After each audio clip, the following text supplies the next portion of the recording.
This episode is all about living freely, living from your truth, and living from your intuition.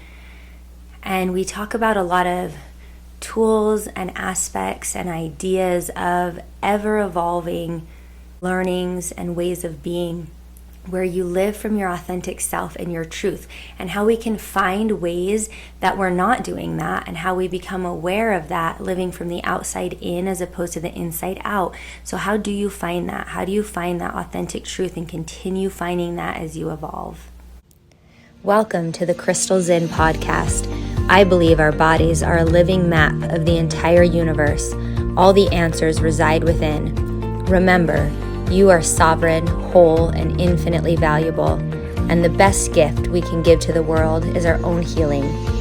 Join me as we explore holistic tools, spiritual practices, and paradigms that are shifting the way people experience life, business, and relationships. I love to share education on the most recent medical research and cutting-edge technology on anatomy, neurology, trauma, development, and more to give us a foundation in understanding how to align, utilize, and upregulate our physical systems. Ultimately, this podcast is a witness and support to people on their journey of remembering, an inspiration for all of us to keep going, and a reminder that we are not alone.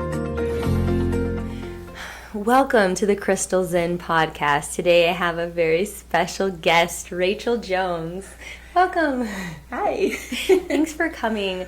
Me and Rachel have recently reconnected, but we've crossed paths in this world for 20 years, and it's just the greatest joy in my life right now. We have so much in common, and I've just been healed by hearing your story, so thank you for coming. Thanks. Thanks for having me. The first thing we do is tune in with my guests, so that kind of gets us all on the same page and offers the listeners a chance to pause if they haven't yet today. So if you're in a place where it's safe to close your eyes, join us in a downward gaze or an inward gaze. And maybe for the first time today, for some of us, we begin listening to the feedback of our breath. Our pranayama brings the life force in, and in our heart chambers, it's mixed and delivered to the rest of the body through our blood or our essence. And so we're always evolving, always mixing, always learning. Always creating in this space, in this life we have. Let's drop a couple body parts heavy. So feel your ears get heavy, your jaw, the tongue drops away from the roof of your mouth. Maybe your neck relaxes and your shoulders drop. Feel the pounding in your chest slow down. Find your hips solid and aligned, pressing down so the energy transfer goes through your legs into your feet. And then notice any parts of you that are touching the surface beneath you. Get heavy there.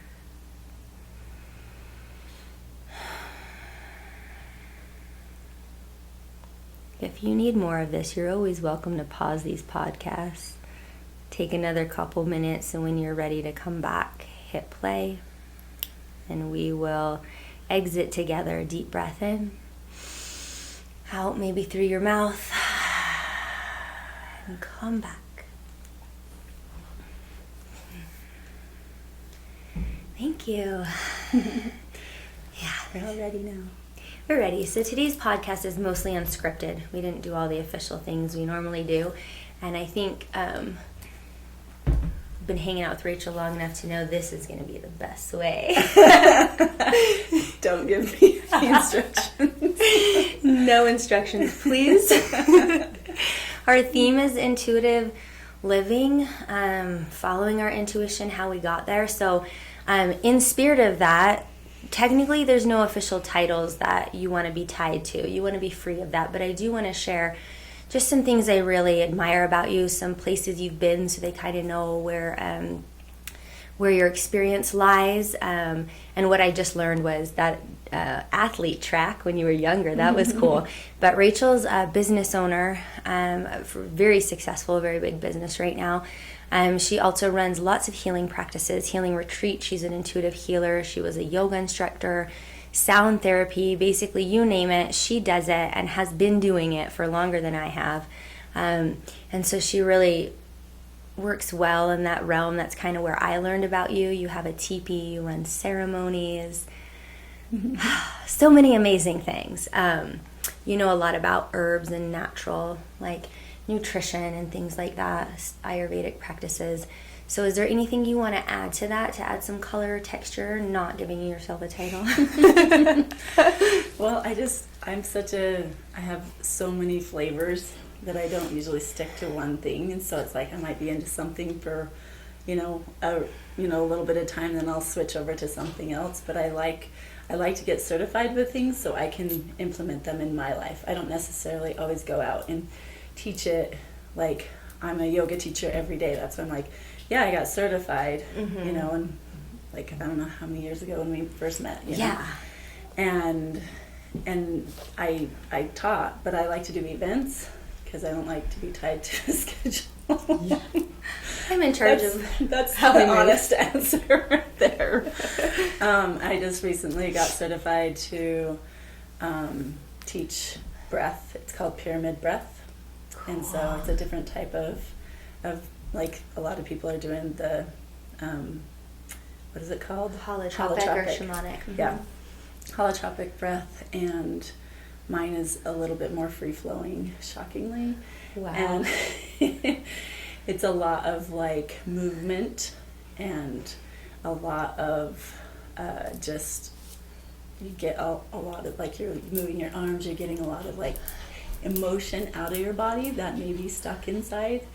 And so I really like it. It felt really good for me. I had a really trying and challenging year last year, and it supported me, and so I wanted to get certified so I could learn how to do it. But I have taught it in my women's retreats and different events. I've held that in my teepee as well. And cool. So yeah, I just that. like to add things. I learned Reiki so I could understand how to use it. I became a Reiki master, but I don't call myself a Reiki master. Mm-hmm. I understand. I think it just takes time. I think we all are masters. I think we're all shamans. Like I may have went and got the rights to be a shaman, but I'm not going to say I'm a shaman because I feel like we are naturally those things. I just wanted to learn the lineage. I wanted to learn the history, things like that, and understand it for myself.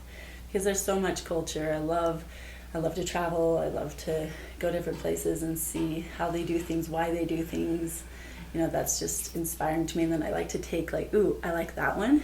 Ooh, because I want to make my own truth, I don't want to just follow into somebody else's footsteps because that's them.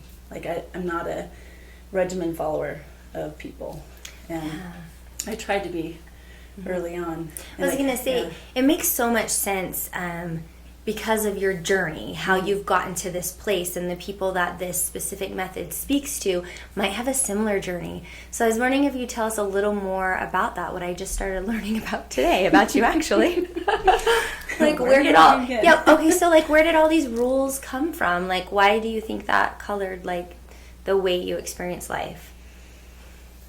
Well, I believe that, I think we're all born into a society that you have to you go to school, you do what the teacher tells you, you go to church, you listen to your teachers, and I think they're all good guides. I think that at a certain point we all need to learn a basic way, but I also believe that we may not be doing it in the most like efficient way to bring something out, to bring that person out. Like, what's your truth? We're told you need to learn this, you need to do math, you need to do that. It's like, but my brain doesn't think math. I literally do not think in math forms. But somebody else could, and that's awesome, good for you. But like, they're not giving me the opportunity that the way my brain thinks.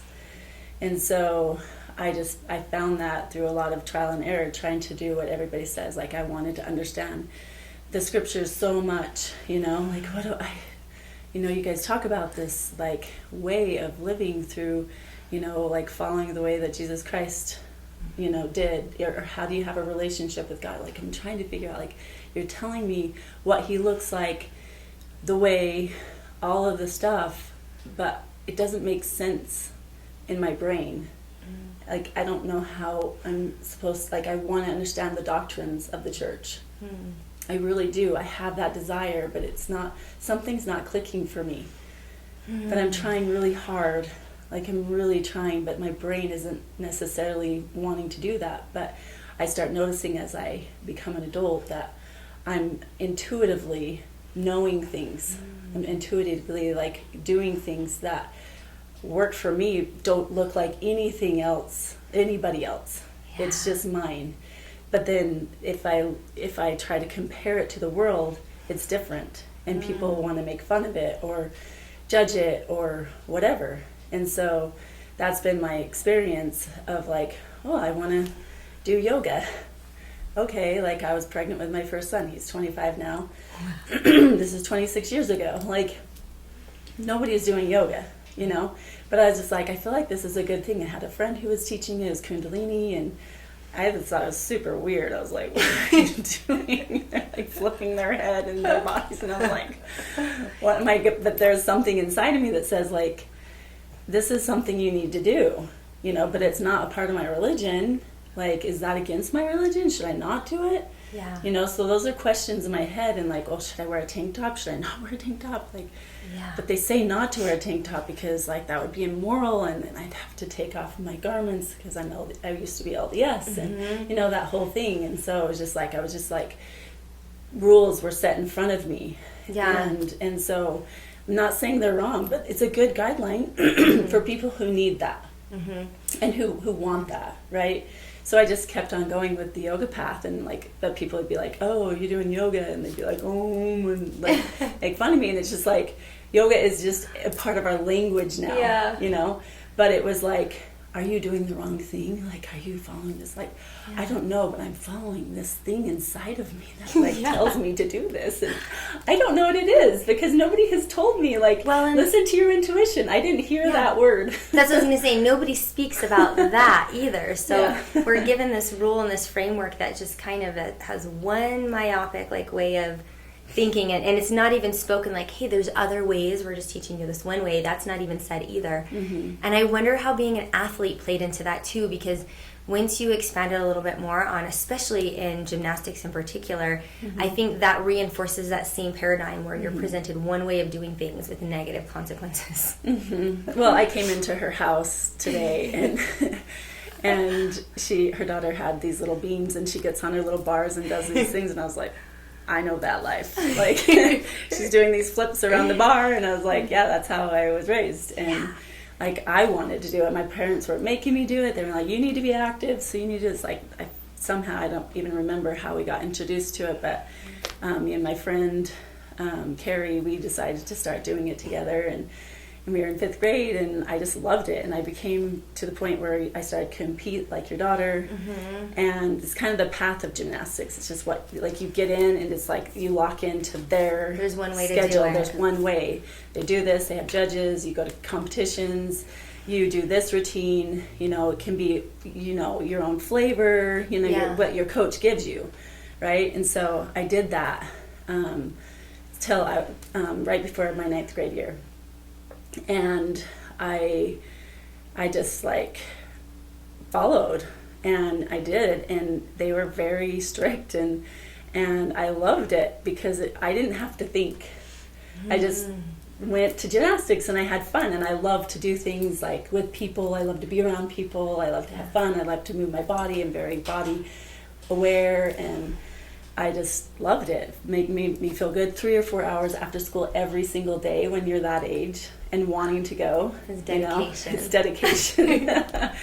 And so, but I learned, like, a lot of things in that after I graduated from high school, because from that moment I quit because I was too tall. Didn't feel like it was going to serve me to keep going in gymnastics because it's just better if you have a smaller, shorter body.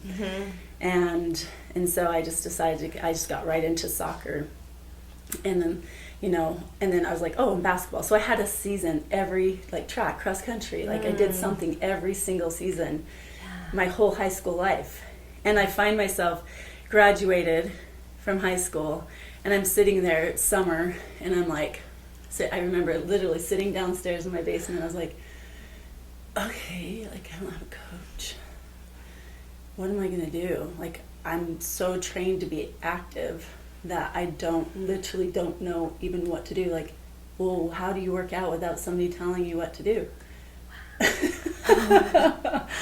And I see kids now, seriously, still in my brain, like I see kids like in high school going to work out at the gym. Yeah. Like on their own. And like maybe their coach told them to do that or whatever, but like I didn't learn that. Maybe not. And so, excuse me, and so I ended up going like, okay, well maybe just like go running. Yeah. Maybe I'll just go run. And I just like got my shoes on and I ran up my hill and I just ran. And I was like, I don't know, like maybe I'll just go running. How long should I do this for? And then I started, like, my friend went to the gym. She became a personal trainer, that same friend, Carrie. And so I'd go to the gym with her, and I'd be like, okay, like, I can go to the gym. But where's my coach? Who's going to tell me what to do? Where's this voice, like, outside of me, who's It's going to tell me what outside I'm me. supposed to be doing? That has been your whole life. My whole life. So trained and ingrained that it's out here somewhere. And you have no problem with hard work, right? You have no problem applying yourself 200%, obviously. If you do these things, you're going to be happy. If you do this, you're going to get this. If you do that, if you listen to this person, they're going to tell you, right, if you read these words, you're going to be led here. And so I just started that path, and I literally had no idea that you could be happy outside of anything else, like my religion that I was in. Like, I didn't know how to be happy. Like, or I didn't know that you could be. I was happy, right? I had a great life. Not going to discount it. I think what I learned was beautiful. But my poor little self, like at 35 years old, start doing business.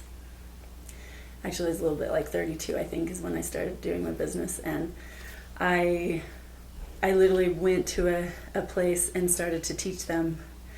And I thought I was going to change them through God's eyes. Like, I was like, see them through God's eyes. That was my goal. But like, I had this intention inside that I could maybe, change their life through how I would see them. And then here I am sitting in front of them, teaching them about my business. And I was helping them with their health and stuff like that. Yeah. And so I was just like looking at them, and there's this person who was born a boy but became a girl. And my little self growing up in Utah, this little bubble, was like, oh, it's wrong to do that. But then all of a sudden I saw this beautiful human, not a boy, not a girl, just a human. And I saw the love, that I felt this love for this person. And I saw her, and I was like, oh my gosh, you're so amazing. You're compassionate. You're loving. You're serving all these people. Like, who am I? Who am I to even think that I was even I was never told to be above anybody. I was never told that. But that is what I felt. I felt that I was above because I knew these things that people didn't know. And so then the next person came to my appointment, and they were gay. Another person for me to challenge me to be able to just see who they were challenge that belief system. And I was like, oh my gosh. And then just another time, like, I was literally humbled every single time. And then this couple came, and they're talking about their morals and how they want their kids to be this, but they were not in the same religion that I was. And I literally was stunned. I was shocked looking at them going, wait, like, you can have morals not in this religion? Like, in another religion? Like, you can be happy? Wait, but they look happy. How can they be happy and not be married in the temple? Like, I feel bad for that girl who literally took that many years to not, like, literally not understand that piece. And I had no idea that I was even there. And I don't blame anybody. I don't blame the church. I don't blame my parents. That is what I chose to believe in myself, because I kept on thinking, like, if I do this, if I do X, Y, and Z, I will, be here. Like, I remember, like, I'm not going to marry you, husband, if, or boyfriend, unless you get married here. Yeah. Because that's the only way that I've been told that you can be happy, and I will do that. Mm-hmm. And instead of just like... But it does make so much sense, because you're trained that the voice outside of you tells you what to do, and you just take that in, you apply that belief system to yourself, and then you apply yourself to that like you did everything else in life. And so it just makes so much sense that that's where someone would end up. And then also how beautiful to have those couple moments where you actually got exactly what you were asking for. You went there intending to see through the eyes of God, and you still called down that power, and you were shown. I think because maybe that you were was just my intention. It was just like, maybe you were just surprised at what the light showed you. And it's interesting too, because you make those neurological connections, is the point I want to make as well, which is why it's so. I just look on it so compassionately too, because we're created a certain way with the feedback in our nervous system and the environment, and those are neurological pathways. So for you to deconstruct, or for you to see something that doesn't fit into that box, is an anatomical, visceral response going on in your body. Like you said, I couldn't even fathom that there were some other truths or ways of being, or that these principles existed outside my box, where this voice had given me this box.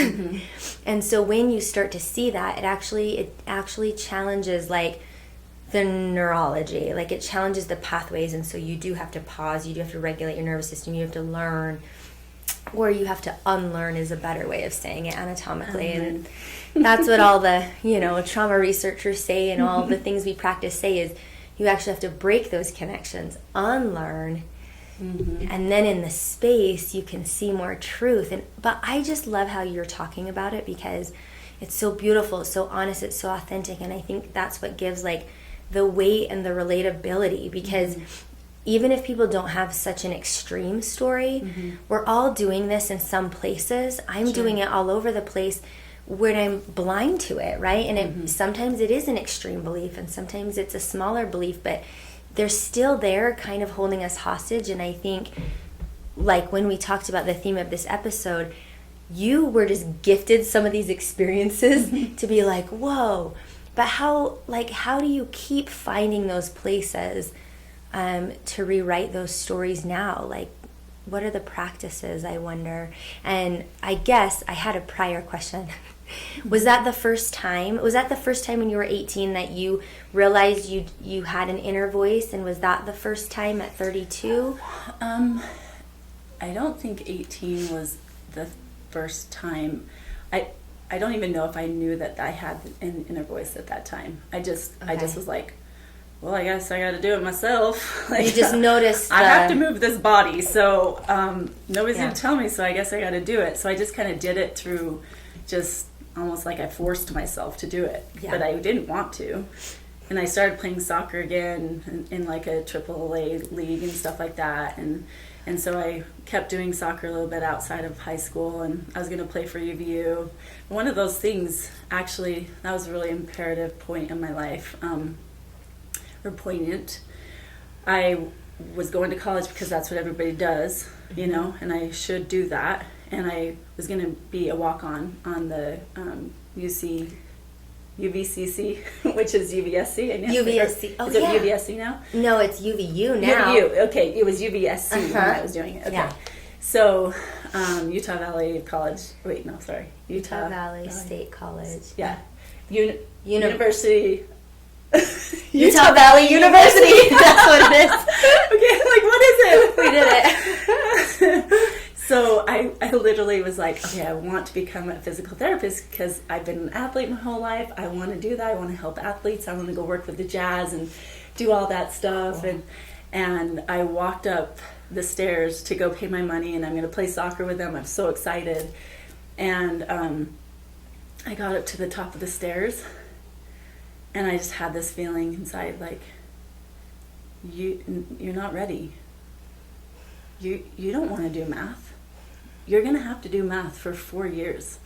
that's literally what got me to like think about it. And I was just like, why am I literally had to pay the check in my hand to pay. I walked up to the doors and I just stopped and I just was like, I don't want to do this. And I thought to myself, but like everybody's gonna be disappointed in me. Like my parents are gonna be like, what? I was more afraid of what my friends would think and like, what am I gonna do with my life if I don't do this? Like, but I was so like knew that is not how I want to learn. Like I just literally was like, I am not doing freaking math anymore. Like I need a freaking break. I just graduated from high school. I cannot go back into school again. I hated that. Why would I go back to something and pay for it? So I was 18 years old and I turned around and I walked down those stairs. Wow. I walked down those stairs and I was like, oh God, what am I going to do? What have I done? Give me some ideas here, because I do not feel right. Like I listened. It felt so wrong. And there's so many other times in my life. But literally on the way home, in my car, on the radio, because that's all we had back then was just radio and tapes. Yep. Maybe we had CDs at that time. We had CDs. Do we have CDs? I'm trying to remember. I'm older than you. But we had CDs. And anyway, I was listening to the radio and this commercial came on for Utah College of Massage Therapy.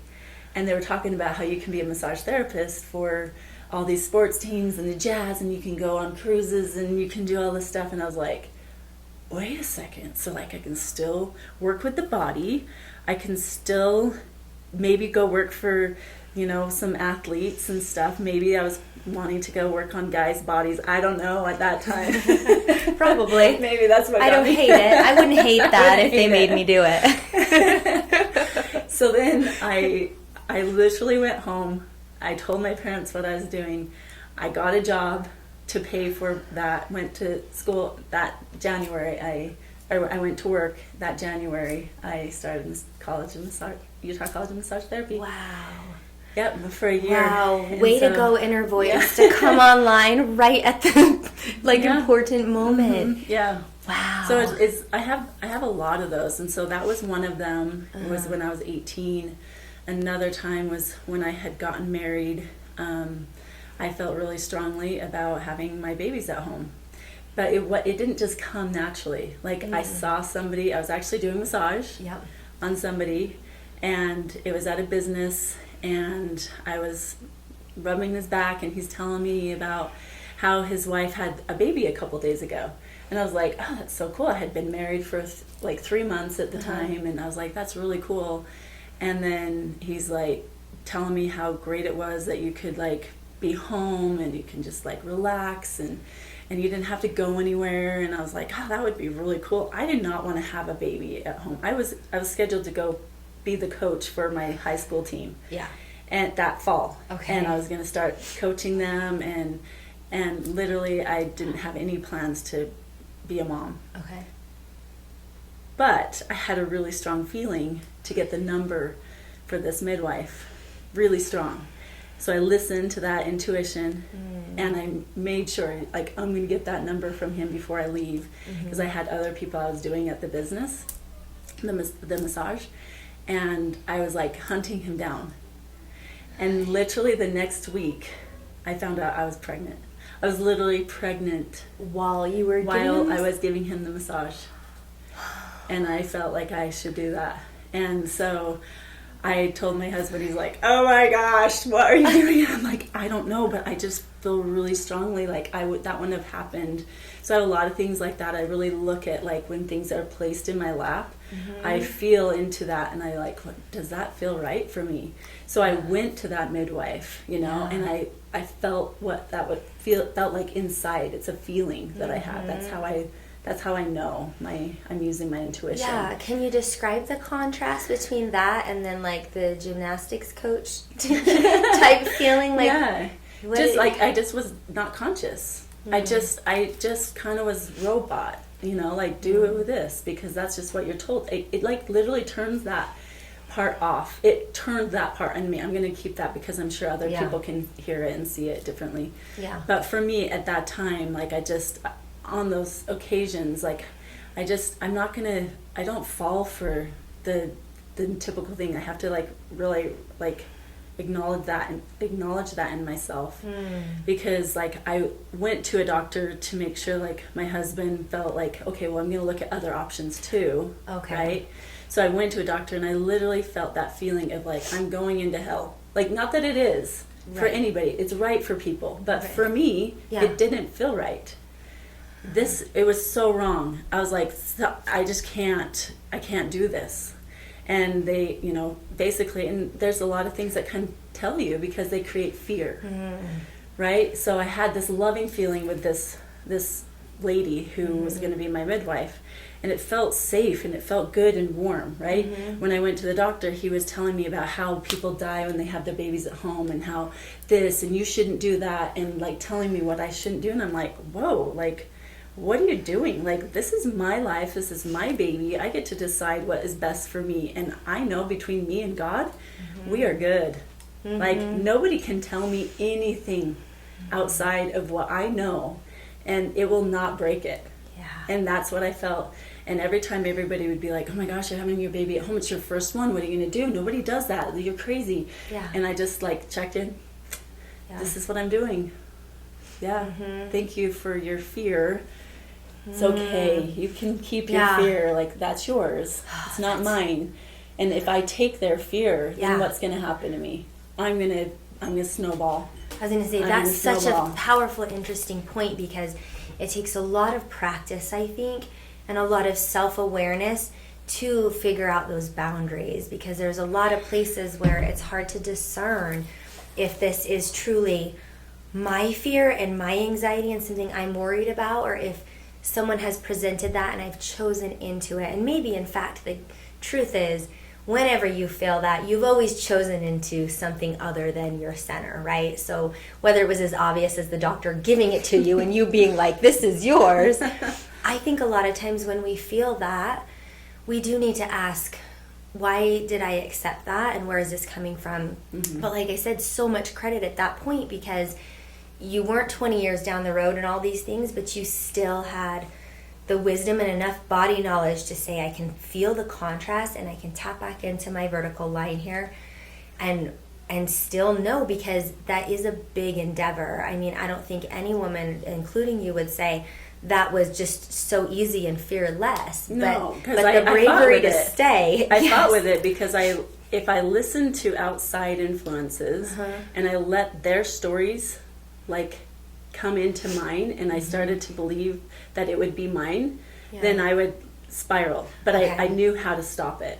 I knew how to not go into the spiral. I knew how to just stay, come back, take a deep breath, center, and know that, we're still good.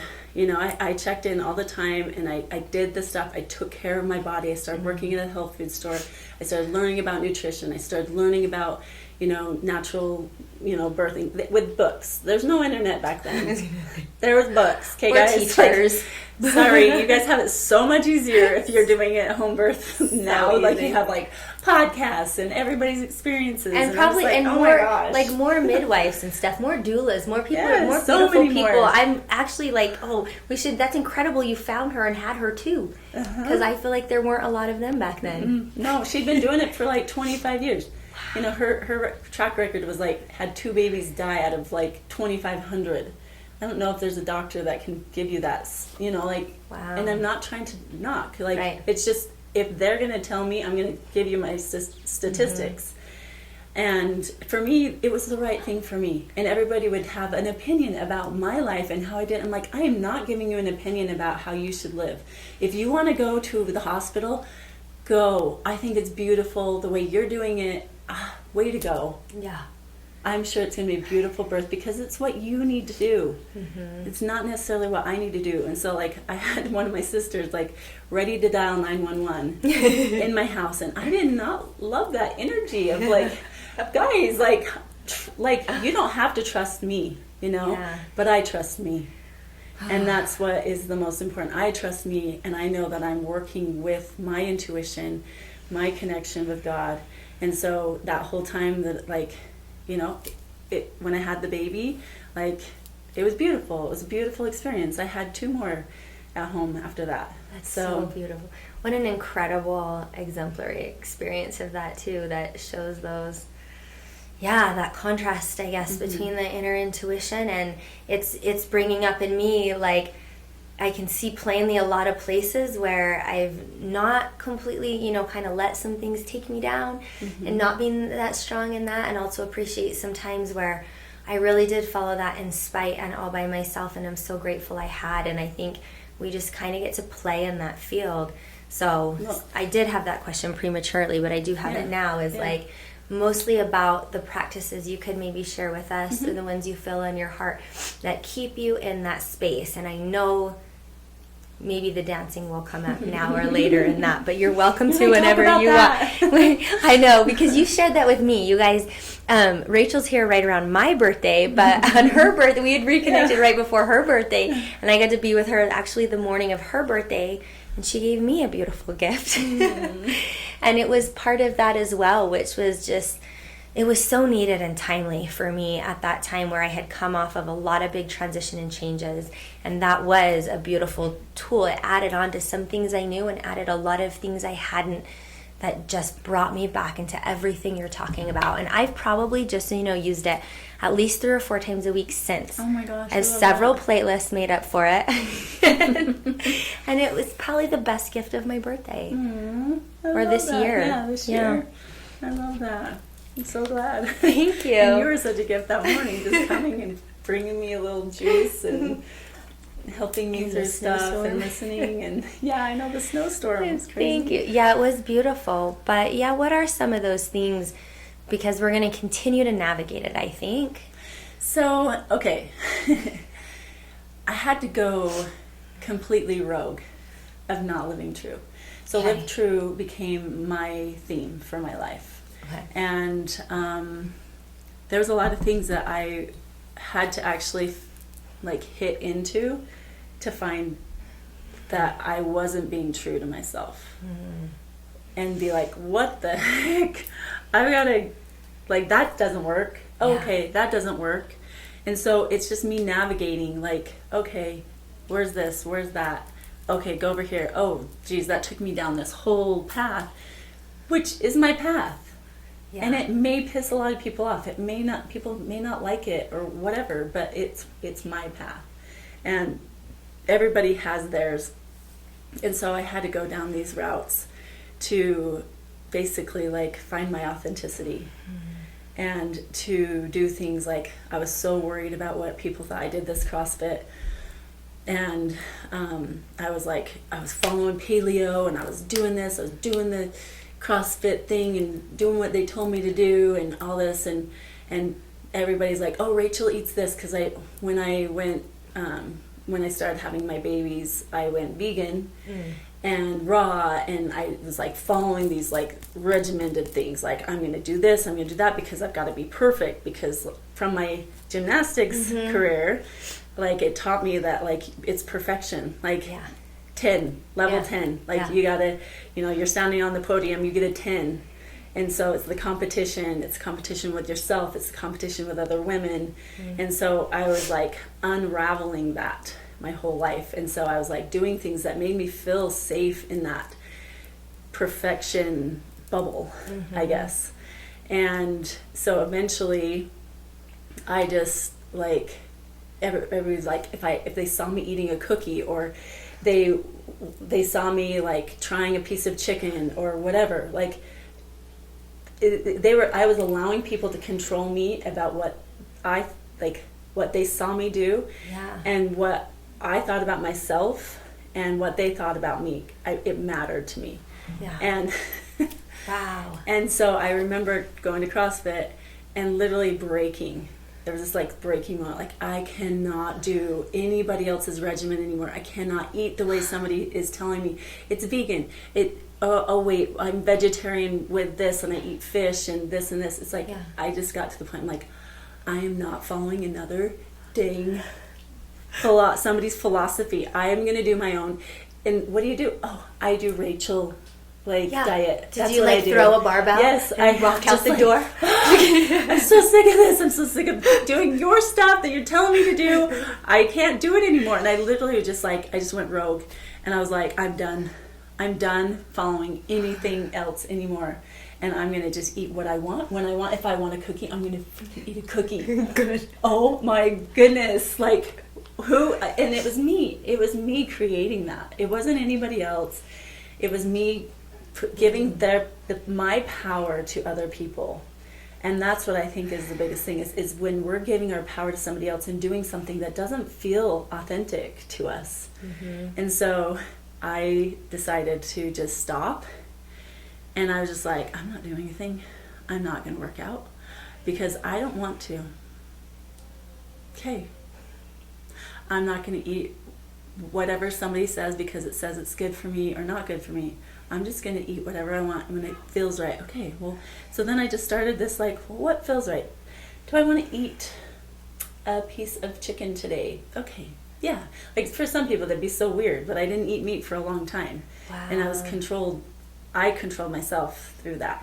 It's incredible. I just have to mention how far you come, because I have, even just in the last couple of months as we've been going to breakfast and lunch and doing whatever, I have learned from you even more places that I was doing that or hedging or not totally following me just by your example. Just by your example, sitting there and being like, no, I don't want that actually. I would like peppermint tea or whatever. I'm she knows what she wants and she's just doing it. And I was even this one's really funny, but I have to tell you because I wonder if mommies can relate to this. I had this big thing where you're so busy and you're teaching and you're whatever, we're all busy. But I always have to go to the bathroom because I drink a lot of water, but don't go to the bathroom because I'm I'll have to make that person wait, or I have to go. I was I'm gonna die. And you did. And we were at the breakfast one morning and she's like, great conversation, pause him to go to the bathroom and I'll be right back. And I was like, you can do that? I can go to the bathroom, but I have to go to the bathroom. So I was peeing out of my eyes. I was I can't hold it anymore. I know, our conversation's so good. If I break this, I don't want it to stop. So don't stop, because I know that we're gonna have to just leave. But it was so good because I feel because of the extremes, you have gotten to a point where you've embodied this practice so much that just by living it, it's giving other people permission. Just your essence is teaching just by you being here. So I love talking about how you got here and seeing this and your willingness to share the authenticity and vulnerability, because it would be easy to see you here now on this side and kind of put all the things wow, I can't do that. She did that, and but I don't understand how I could do that. But you've also, even now, just been a funny example to me because I thought, wow, I'm doing good at this. And I'm nope, I'm still not letting myself go to the bathroom. So funny. No, I have to. We might have an accident if not. So in that, I feel that I was finding the prison that I built for myself. And I needed to find a way out of my own prison that I created. And so I started to just do things that weren't I wasn't doing it for anybody else but myself. And I was allowing myself to be liberated from that prison of cans and can'ts and do and don't and should I, shouldn't I, wrong, right, good, bad, black, white, all of that. And just starting to I just reintroduced everything to myself. Oh, it's okay to eat a cookie in front of somebody and bite it and be it's so good. Yes, I love this. Oh, I might want the whole thing. Oh, okay. And I feel good about myself and I love it. And I can go work out when I want. I don't have to work out because you expect me to show up, because it became this family that if you don't show up, then where were you? And I was just I can't, I won't do it. If you know me, I don't go to the gym in the summer. I won't do it. Yeah. And everybody's where are you at? Where'd you go? You just fell off the fit. Yep, because I went and played. Yeah. And that is my workout now. Yeah. I go play. You won't see me in the yoga studio in the summer because I go play. And if I want to decide to go hike up to the top of a mountain and do some yoga, then great. if I want to dance in the morning, then I get to do that. But nobody's controlling. Yeah. You know, that's me. And I only allow people to dictate how I'm going to work out, what I'm going to do, how I'm going to live, what I'm going to eat, if I'm going to go to church, if I'm not going to go to church. Like, this is me. It's me making up my life because it's my life. And you get to live your life. And you get to live your life. And it's beautiful. And how somebody lives is not my business. It is not my business to know if they're doing it wrong or right. There's not a set, like, we need to get that clear. And if we're living in fear, we can get really clear with that if we're doing something that doesn't feel good inside. And working out is hard, right? But it doesn't mean it's wrong or right or anything. It just is. And you're choosing. We're living by choice. We're living by our authenticity. We're living by our truth. We're living by how we choose to show up every single day. And if I want to get up and go work out, it's because I feel it, because I have dedicated myself to health and taking care of this beautiful temple that I was given. But that's not who I am. I'm not this identity. I've created this identity. Oh, Rachel's this and Rachel's that. Rachel has a teepee and Rachel has this and she's a yoga instructor and she has this and that, blah, blah, blah. It's like, no, I'm just this amazing spirit that came here into this body in form. And I am this light that has no end and no beginning. And so are you. And if I can see that in me, then I can see that in you. And if I can love me that way, and if I can love myself that way, then I can love you. And if I can not compare myself, and if I can not judge or condemn myself for certain things because of what everybody says I should or shouldn't do, then I can do that with you as well. And that's how we can change the world, is through us being able to see people for who they truly, authentically are, instead of what it should look like and what it shouldn't look like. And that's how I'm trying every day to do. And have I made tons of mistakes? Abso-effing-lutely. And I still going to? Yes, because that is why we're here. And I don't even say that it's necessarily like at school. It's just remembering who we are. That's what this life is about, is remembering. It's not to remember who we are and what our purpose is. It's just to remember. We know who we are. It's just taking down those walls, taking down that identity. We need to come back to ourselves, into that nothingness, that we aren't anybody, because then we're no thing. When we get attached to the thing, then we become something, and then that something can become a big snowball. Become another mini prison that you're trying to free yourself from. Yeah. And so we can go back into, like, I've been studying Joe Dispenza and how he's basically trying to teach how to get to that place of nothingness and to not be attached to what's going on our phone or what's going on social media. And I'm guilty of all of it. And it's a continuous process. I'm not here to claim I do anything wrong or right or anything. This is my experience. And I think if we can just stop the judgments of, oh, I did this wrong. Like, no, it was an experience. What did you learn from it? And if you have a goal to become your greatest self, like, how can this teach me to be how can it teach me to do have my greatest growth? Right? And so it's just an experience. Okay, like, I can adjust, I can alter it, And so you asked me about the dance. I went through a really hard year last year. I unraveled my relationship of 27 years. Sorry, still there. Yeah. And just like the pain of the grief that comes from, like, that world that you built, with your family and your kids and all of that, what it looks like in society, and trying to, like, not have it, like, it's not gonna ever look like that again, So there's I had a lot of nervous system like stuff. And so I had to learn things that could help me to like regulate my nervous system better. And so like if I wasn't, like, I tried to be in my body more, not in my head, and like having it spin out of, hand. And so I learned the breath, and I was able to like come back into this space of basically nothingness, because I've had this identity of all these things, and coming back to a place of like, you're okay, you're safe, like you're safe in you. Yeah. And you don't need anything outside of yourself. You don't need somebody, but you can have it. And there are bonuses in your life, but like coming to that place of knowing who I am.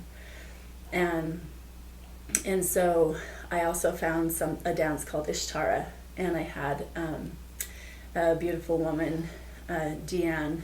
She taught this class, and it's in Salt Lake, and she basically, I did another class which is called S Factor a few years back, but then COVID happened, and I couldn't do it anymore. But this one just taught you basically about the body, and coming into the body, and how we have these emotions that are trapped in our body, and so we need to, the only way to get it out of the body is to move it and to feel that emotion. So I may have an emotion stuck in my knee that's clear back from when I was a kid, from a trauma that happened or whatever, and I could, like, my body literally feels like it's from that moment that it happened. Your body doesn't have time. It doesn't know time. Your brain knows time. Your body doesn't know time. So it's like if you haven't cleared up any of your traumas or emotions, they're still stuck in your body if you haven't purposely tapped into that emotion and then moved through it on purpose. We're aware, like, I have this anger and stuff like that, but like, I don't know what it's from. Yeah, that's what I was going to say, was so specific about what you taught me, and that because I have a million tools and have moved my body a million ways, but that specific practice in the last 2 months has gotten me, has just been so efficient at tapping into the emotion. Like, it's not very long before I'm moving where I see in my blind spot, oh, it's grief. I felt grief at that experience and haven't purposefully felt it or knew that it was there, and labeled it and let it move through my body. So I feel like that practice with the trapped emotions is probably the most pointed that I have found, and most helpful for me. Maybe I just have all the emotions still trapped in my body, but I think a lot of us are like that. Yeah, it's true. And it just creates a freedom. Yeah. You're not, like I said, you're not your body, but our bodies are here, and they are tools to learn and to remember, right? And so it's going to teach us how to get, basically we want to get to a place of wholeness.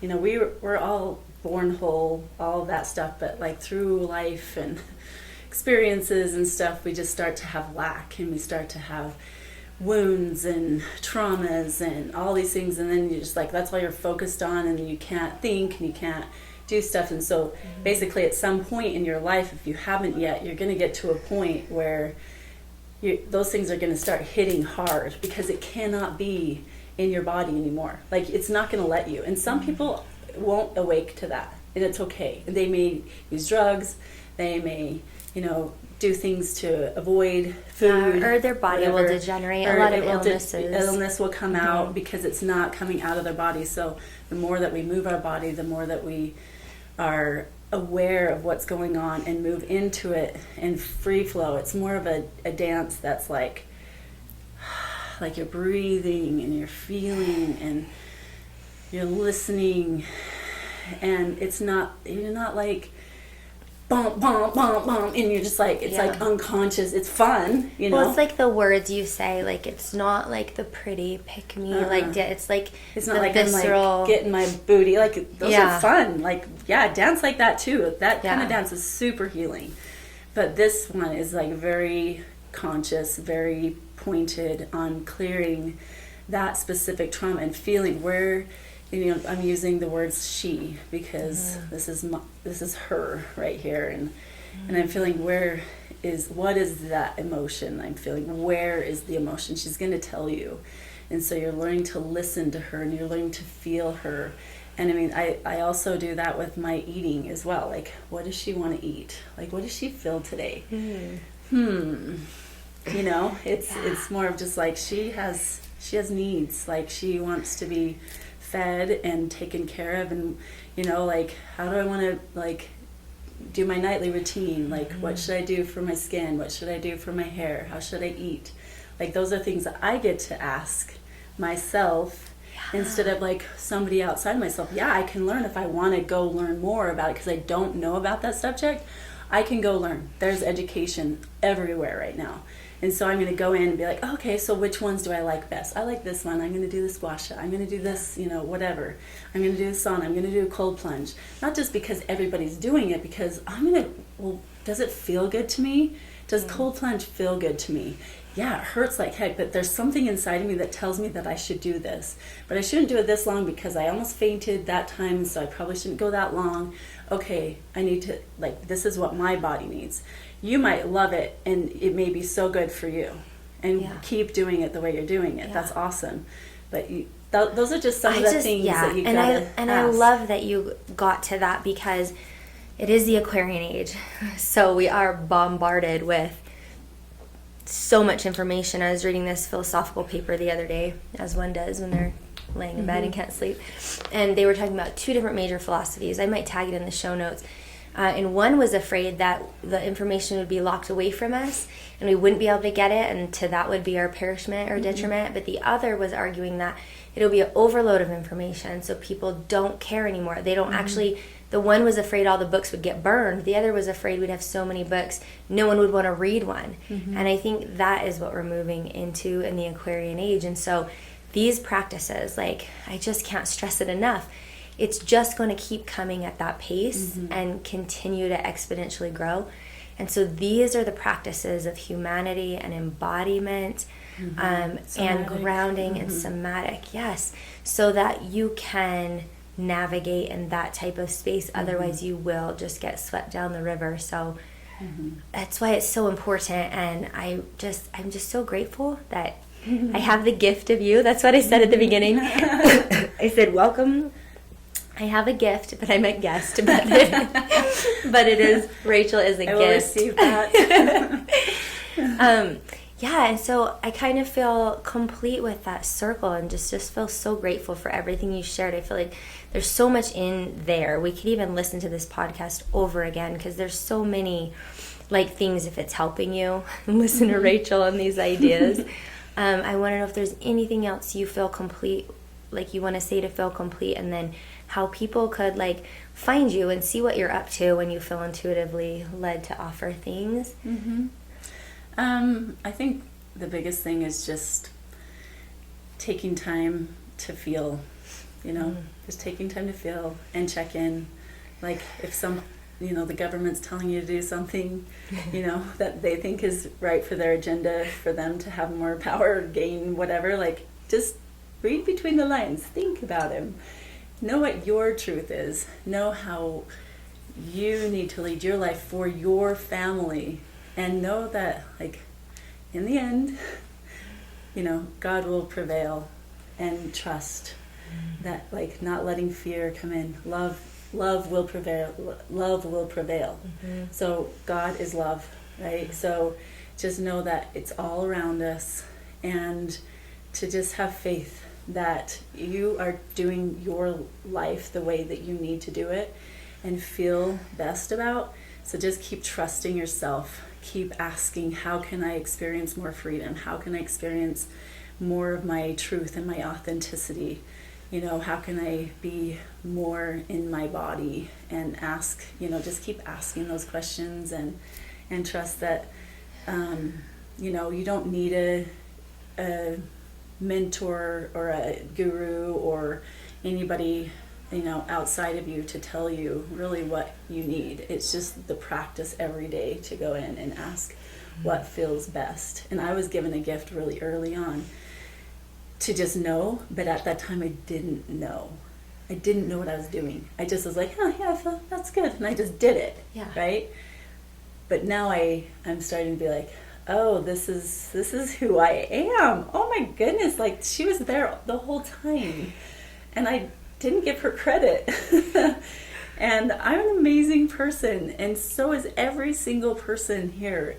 And I think that's my biggest thing, is just start seeing and loving you more, so you can help release and see other women and people the same way. And so we can be equals, and just noticing the mirrors that we have and the judgments that you have about other people, that they could be your mirror. And so thank them for what you're seeing. Thank you. Thank you. It's true. It was beautifully said. It was beautifully said. Yeah. And then I have a website, racheljones.life. It's like I haven't updated it since my last retreat. I hold retreats in Hawaii, women's retreats about just basically liberation, and we do the dances and different things. I have one coming up, looking at Sundance in June. Cool. So if you're interested in doing that, it will be another type of retreat like that. It's exciting that it's local. 3 day, yeah, it's 3 more days, accessible. Yeah. And it's with another of my amazing friends, Andrea, that you met that day. She's magical. Yeah. And then and we talked about having you come and teach. So We'll see. I feel a lot. I feel a lot on the horizon. There's nothing I'd love more than to co-create with you. Yeah. And listening to that voice inside. That's and the that, right thing for you. And that, just kind of quiet, recessive time. So we'll see. Yeah. And then I wouldn't be surprised if you saw us doing something together. Yeah. And then my Instagram, your Rachel Instagram. Jones Life. So I don't really, I just mostly post my life. Yeah. Well, we'll keep that in mind. I'll put that in the show notes, because when you do have offerings, even when they pop up last minute, I see them there, and I'm sure people would really benefit and enjoy that. So, and if you ever have a question too, you can reach out to me and I can get you in touch with her. So, thank you. Same. So we just end with Satnam, and you guys know how to get a hold of me. It's all posted in the show notes. I'm still doing a couple private sessions, but no big events, workshops, or retreats for me this year. I'm just digging my roots a little deeper, so that it's going to be, it's just going to be new and amazing. But I do feel like holding space for other people, and on this podcast is one of those hell yeses in my heart right now. So keep tuning in. I love it. You do such a beautiful job just showing up as you. Thank you. Thank you. Satnam. Satnam. Thank you for listening. Connect with me on Instagram at Crystal Zinn Yoga. Subscribe on my website at crystalzinnyoga.com to receive tools and practices for your holistic journey, and to be the first to know about offerings, workshops, trainings, and retreats. We live in powerful times that require courage, bravery, compassion, authenticity, community, and grounding. You're not alone. Check out my free content, classes, and meditations on YouTube under Crystal Zinn Yoga, and have a beautiful day. Satnam.